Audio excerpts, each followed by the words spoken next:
you guys, it's Britt. Tonight we're here to talk about something that's been on my mind this evening. It, hasn't really been on my mind for a really long time, but it really sort of came to fruition because of Dad Challenge podcast filming his life story that's being published right now. And I wanted to talk about, do kids that are bullied grow into bullies as they get older? And I actually found a really interesting study that was done on 695 people. So if you're interested in hearing my thoughts, please keep watching.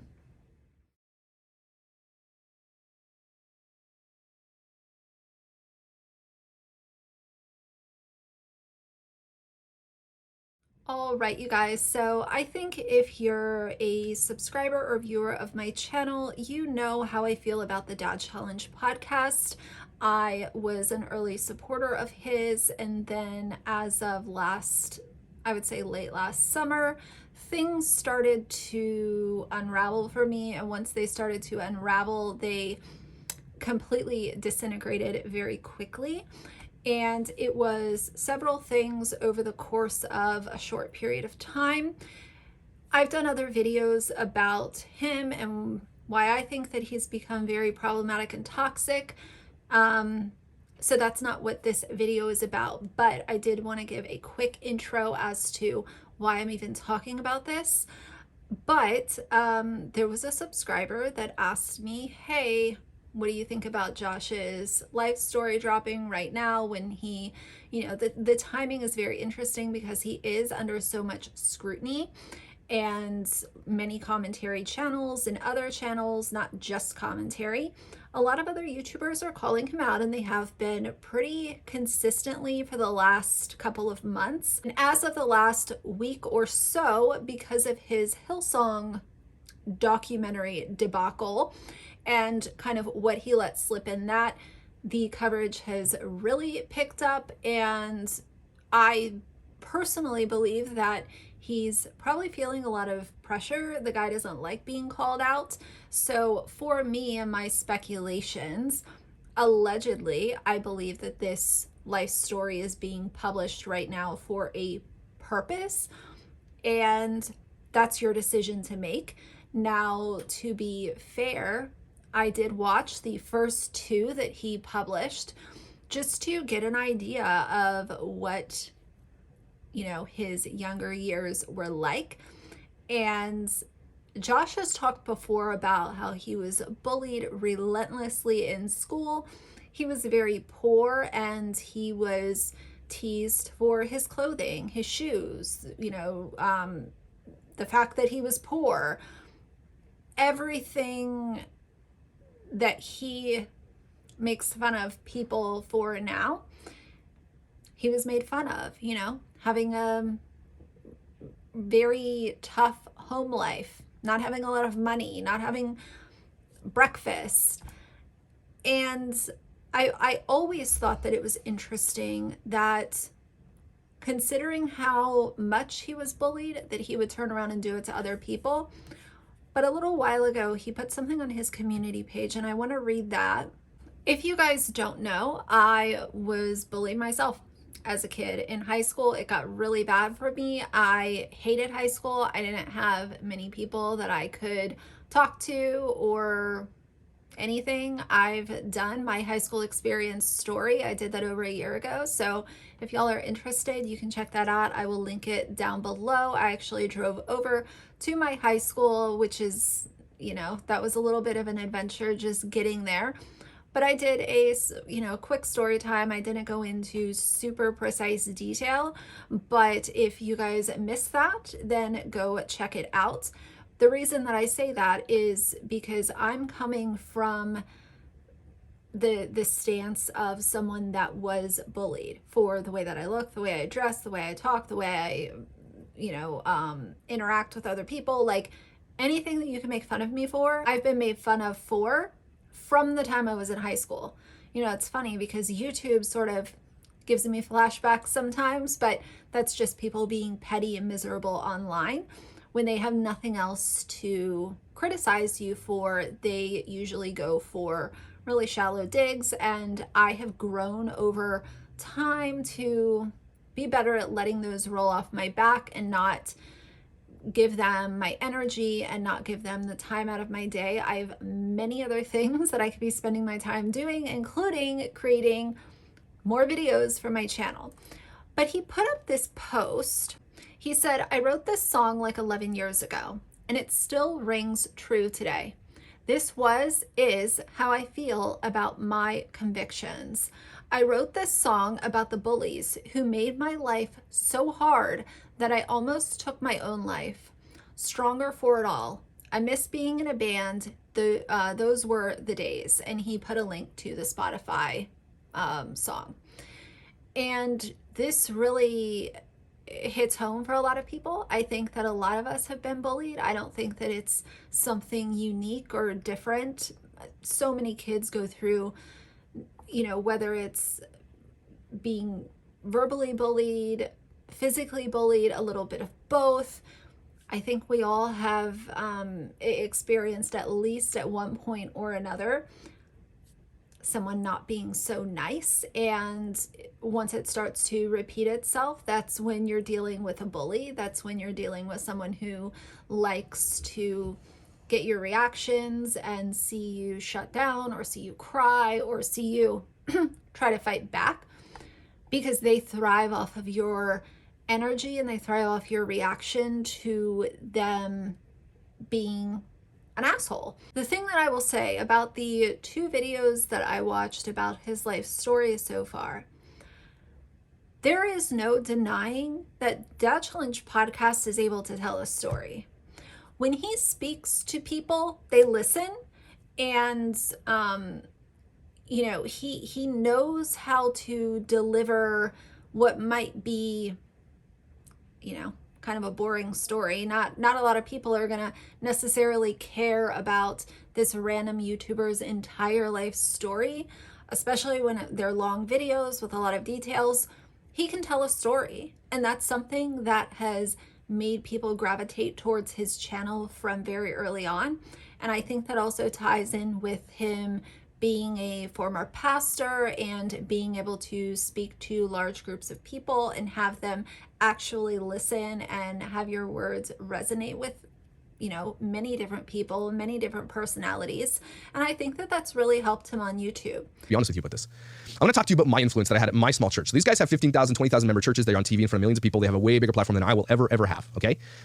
But I want to talk to you about my tiny bit of influence I had in my town as a worship pastor and what it did to my heart and my head. I was at the church that was the church, okay? It was the one that was doing all the popular music. We had all the amazing programs. Our Christmas specials were like out of this world, incredible. We had at the movie series, we had this amazing playground. We have all these crazy things. It was the church to be at.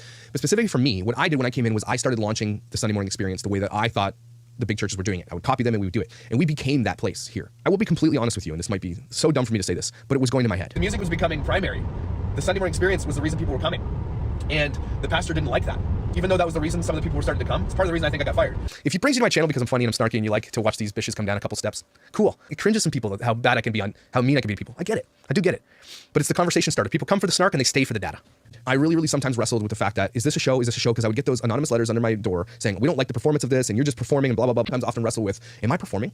Is my influence, am I doing this for the influence that I'm gaining?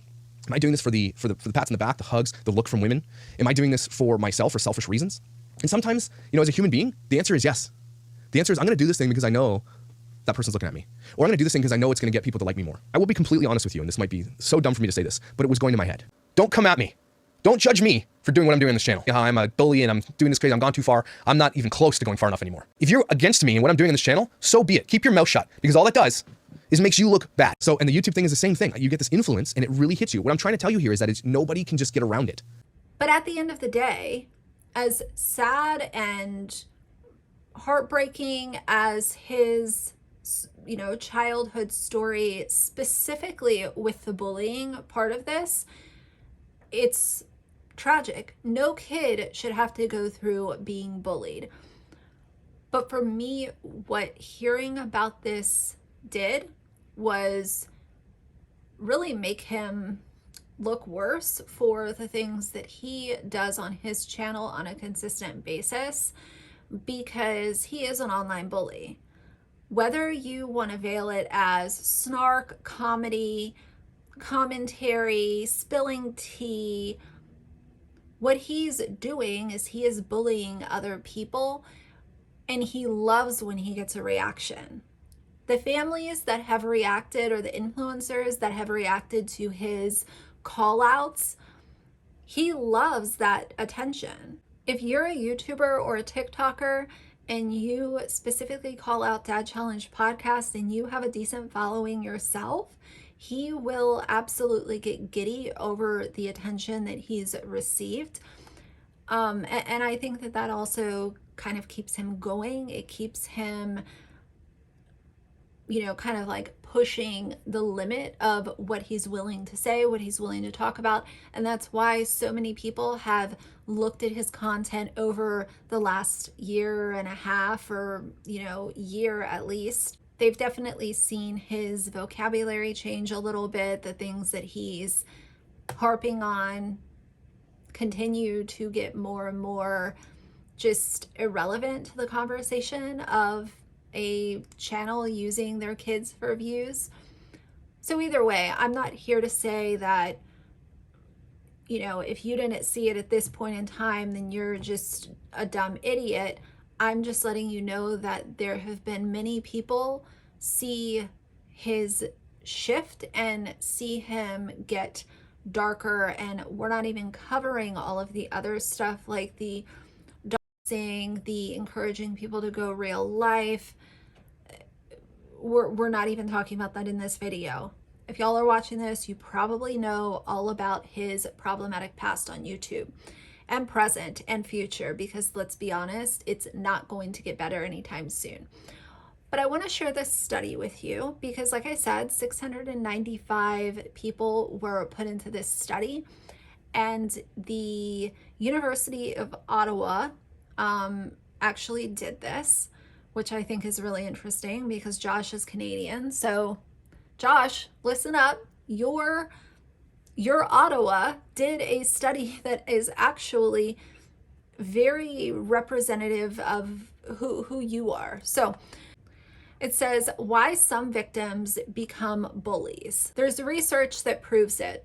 In a study of 695 children in Southern Ontario, University of Ottawa researchers John Haltigan and Tracy Villancourt traced the trajectory of bullies, victims, and bully victims. The theme from Hollywood is bully to victim, but the theme from research is victim to bully, says Valancourt, who is the Canada Research Chair in Children's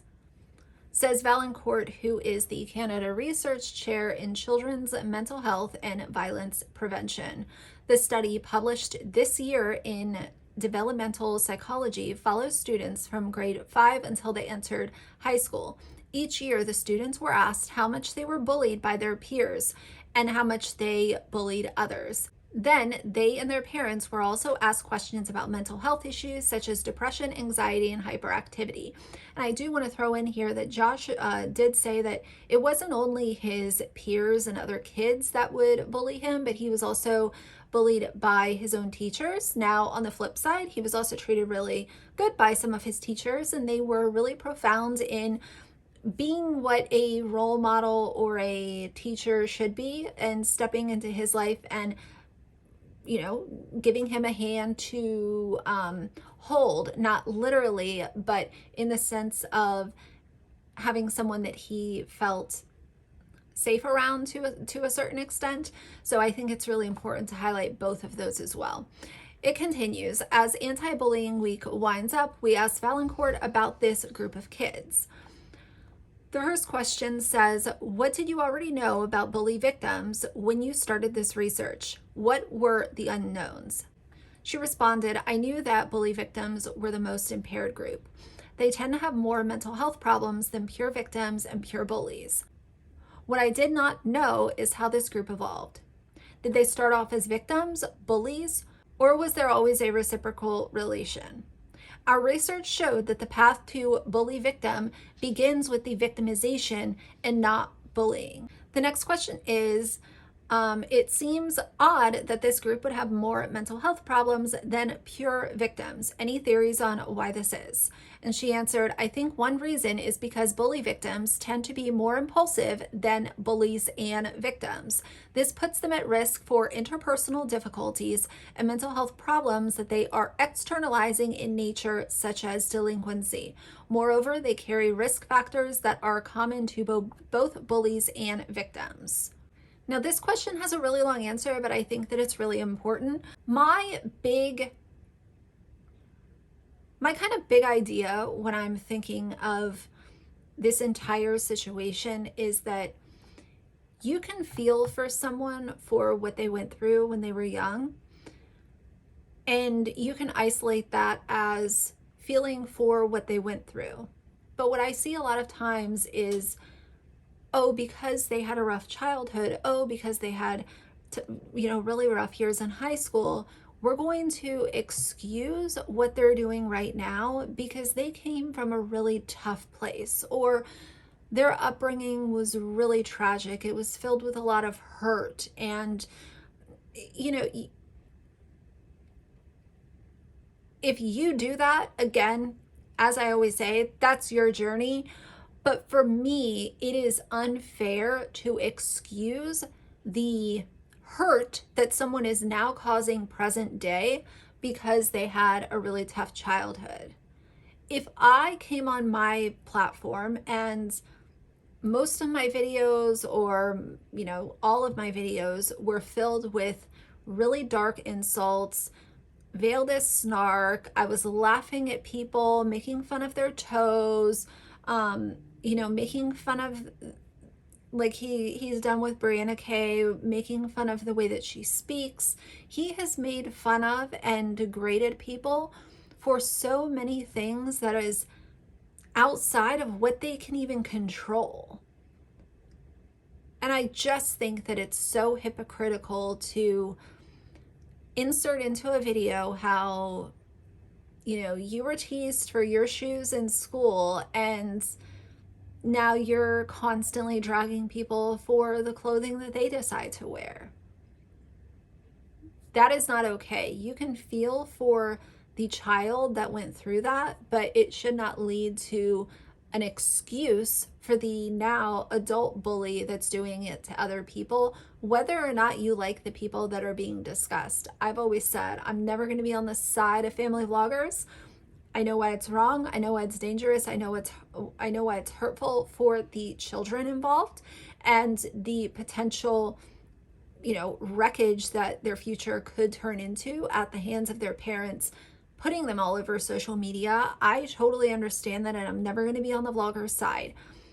But I can disagree with every single thing that they're doing and still deliver opinions, be a little snarky. Nobody has issues with some snark, but as I said earlier, we're not going to veil bullying as being snarky or being funny. Are they more dangerous than pure bullies, or is the harm mostly to themselves? They definitely cause harm to others because they bully at such a high rate, but the level of harm they cause is likely linked to the type of aggression they use. They tend to be marginalized. This means it would be hard for them to get others to dislike a person, social aggression, compared to a popular bully who holds notably higher social standing in the peer group. The bully victim represents our stereotype of a bully. Lacks social skills, is mean, and is not liked. Importantly, this stereotype represents less than 10% of children and youth who bully. Most bullies hold power and are a mixture of nice and mean. And I mean, you guys, like that literally matches Dad Challenge podcast to a T, because he's very charming. And as I said, he knows how to talk to people. He knows how to get people to listen. But then once you take in his reactions over a period of time, you really see that mean streak. And for me, how I personally reacted to it, once I saw that really mean streak over and over and over on like every video there for a little while, I was like, okay, this isn't just a one-time thing where he's being like extra snarky, as he likes to call it. This is someone who is actively bullying family vloggers and influencers and standing on a message that he knows people are behind. It sounds like these bully victims need to learn how to like themselves, but it must be hard because other kids don't like them. And she responded, I am not sure if they have poor self-esteem. Impulsivity is linked to narcissism. And I've said before, I could see his confidence grow as his channel grew, which I always found really interesting. I understand that having subscribers, want to follow your channel, it's exciting and it's rewarding, and it feels like all the work that I'm putting into these videos is being rewarded, even though when I say work, I'm talking about like the time spent filming, because let's be honest, like just like me, I'm not doing anything special. I'm sitting here talking to my camera, referring to material that I have in front of me. So yes, like time is being spent, but like I've said before, I'm not doing real hard work here. Let's be honest. So I know that it's rewarding to have people that are interested and they want to subscribe and come along. But with that growth, if you see a personality shift, that to me is cause for concern. Many times when you talk about narcissists, you also have to talk about their supply. And with YouTubers, not just with Josh, but in some cases, the supply could be the subscribers that are feeding the ego. They're feeding into the, narcissistic traits that are being delivered on social media, on YouTube. People who use aggression don't often get put in their place, so they think people respect them and fail to appreciate that people actually fear them. So the last one that I want to read you is referring to the trajectory that they found in the study. So she said, our analysis doesn't tell us exactly when this transition happens because it groups kids who follow similar pathways and not individuals. There will be some kids who get bullied but don't bully others in the future, and there will be some kids who start as bullies and then become victims. But our data suggests that there is a group that transition into bullying from victimization, and that pattern is more likely than from bully to victim. So I'm going to link this down below, as I always do. If you guys are interested, you can read it in its entirety. There are definitely some questions that I don't just want to like bore you guys to death with, reading this. But I just wanted to kind of try to tie this out because it has been something that's been on my mind. And then because I checked out those videos, I came up with this idea and I want to talk to you guys about it. I really want to hear what you have to say. Do you guys know anyone in your personal life that was bullied and then turned into a bully as they got older? Even if it was from like middle school to high school or high school to college or, thereafter. I do think this is really interesting because sometimes when you're bullied, you feel like it's almost like you get power taken from you, and it can change your identity if you allow it to. Now, the other thing that I will say is I think that therapy does wonders, and that's been a common point of discussion as well. And you guys know how I feel about therapy. I love it. I'm here for it.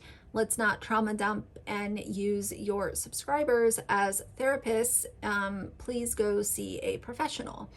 But I just find this whole topic to be intriguing, but it also told me a lot when he kind of went to dive into his bullying experience again as a young kid. As I said before, if you're a supporter of his, that's fine. At this point, do I have some concerns? Sure. Yeah, I do. I can't deny that. And I'm going to continue to talk about him whenever my little heart desires.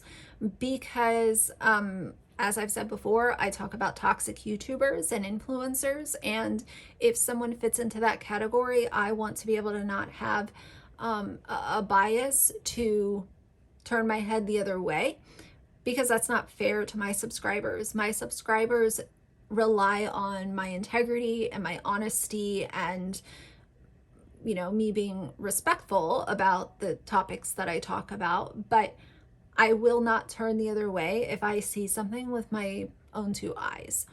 So that's where we are now. But tell me how you guys feel about this kind of tying out with one another and everything in between, because I find it very interesting. And, you know, Josh has a good size platform. Whether or not his subscriber number is, you know, really accurate, that's a different conversation.